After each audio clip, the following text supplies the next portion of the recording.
ભારત દેશની દરિયાઈ સરહદેથી કરોડો રૂપિયાનો નશીલા પદાર્થોનો જથ્થો ઘુસાડવાના અલગ અલગ 3 ગંભીર ગુનાઓમાં ભુજની અદાલતે એક અત્યંત મહત્વપૂર્ણ અને ઐતિહાસિક ચુકાદો સંભળાવ્યો છે। ભુજ કચ્છની ત્રીજી અધિક સેશન્સ અને સ્પેશિયલ એનડીપીએસ કોર્ટના ન્યાયાધીશ વીએ બુદ્ધની અદાલતે આંતરરાષ્ટ્રીય ડ્રગ્સ સ્મગલિંગના નેટવર્કનો પર્દાફાશ કરી કુલ 19 આરોપીઓને દોષિત જાહેર કર્યા છે, જેમાં 18 પાકિસ્તાની નાગરિકો અને 1 અફઘાની નાગરિકનો સમાવેશ થાય છે।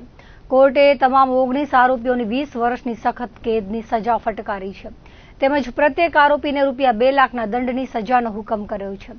આ સમગ્ર મામલાની વિગતો મુજબ એટીએસ અમદાવાદને મળેલી બાતમીના આધારે ભારતીય કોસ્ટગાર્ડ અને એસઓજી ભુજ દ્વારા જખૌના દરિયાઈ વિસ્તારમાં સંયુક્ત ઓપરેશન હાથ ધરવામાં આવ્યા હતા, જેમાં વર્ષ 2020, 21 અને 22 દરમિયાન દરિયામાં શંકાસ્પદ પાકિસ્તાની બોટોને આંતરીને તપાસ કરતા તેમાંથી વગર પાસ પરમિટે ગેરકાયદેસર રીતે લાવવામાં આવતો હેરોઇનનો વિશાળ જથ્થો ઝડપાયો હતો। પ્રથમ કેસમાં 35 કિલોથી વધુ, બીજા કેસમાં 30 કિલો અને ત્રીજા કેસમાં 50 કિલો મળીને કુલ આશરે 575 કરોડ રૂપિયાની કિંમતનું હેરોઇન જપ્ત કરવામાં આવ્યું હતું। આ ત્રણેય ઓપરેશન દરમિયાન એટીએસના અધિકારીઓ દ્વારા ગુના રજીસ્ટર કરીને ઊંડાણપૂર્વક તપાસ હાથ ધરવામાં આવી હતી અને અફઘાનિસ્તાનના નાગરિક હેકમતુલ્લાહ સહિતના આરોપીઓની સંડોવણી ખુલતા કોર્ટમાં પૂરતા પુરાવા સાથે ચાર્જશીટ રજૂ કરવામાં આવી હતી। ચુકાદો આપતી વખતે નામદાર કોર્ટે પ્રોસિક્યુશન દ્વારા રજૂ કરાયેલા તમામ પુરાવાઓનું બારીકાઈથી મૂલ્યાંકન કરીને ખૂબ જ ગંભીર અને સખત અવલોકનો કર્યા હતા।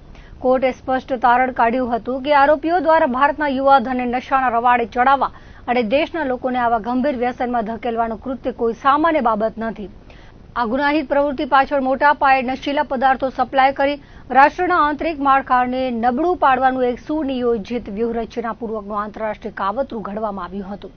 અદાલતે ચિંતા વ્યક્ત કરી હતી કે નશાની આ દૂષણ માત્ર વ્યક્તિગત સ્તરની સમસ્યા નથી, પરંતુ તે સમગ્ર રાષ્ટ્ર માટે એક ગંભીર સંકટ બની શકે તેમ છે, જે દેશની આંતરિક સુરક્ષાને સીધી અને ઘાતક અસર પહોંચાડે છે। કોર્ટે તમામ આરોપીઓને એનડીપીએસ એક્ટની અલગ અલગ કલમો હેઠળ કડક સજા ફટકારી આ પ્રકારના રાષ્ટ્ર વિરોધી તત્વોને ક્યારેય સાંખી નહીં લેવાય તેવો મક્કમ સંદેશ આપ્યો છે। આ કેસમાં સરકાર પક્ષે મુખ્ય જિલ્લા સરકારી વકીલ એચબી જાડેજાએ ધારદાર દલીલો કરી હતી અને મહત્વના સાક્ષ્યો તપાસ્યા હતા।